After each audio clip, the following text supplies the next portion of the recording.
I think we can see a progression in philosophical thought with exceptions along the way. The initial inspiration for philosophy was, I think, mathematics, and more particularly geometry. We go back to Socrates and the slave boy, and teaching the slave boy the Pythagorean theorem, or a simple part of that. And what fascinated philosophers from Socrates on was how the rules of logic and mathematics permit you to create structures of knowledge that were wonderfully certain and reliable. Arithmetic, geometry, eventually algebra and calculus. And so the geometric, the Euclidean ideal of proof from definitions and axioms became the ideal for all of philosophy.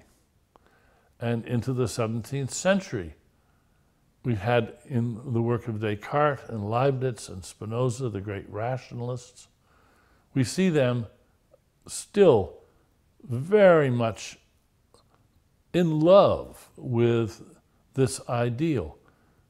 Spinoza's Ethics is set out in Euclidean form with axioms and definitions, proven theorems, quod erat demonstrandum. But then things began to loosen up, and people realized that empirical knowledge, first of all, was not going to be deduced from first principles. You had to go out and study, do experiments. And philosophers have had more trouble adopting that more pragmatic perspective and recognizing the limits of pure deduction. But if you go back to Aristotle, you see that he was a good empiricist, studying natural phenomena in their own terms and writing about them, taking them very seriously. So we've always had an empirical tradition in philosophy, but it's never been as strong as it is today.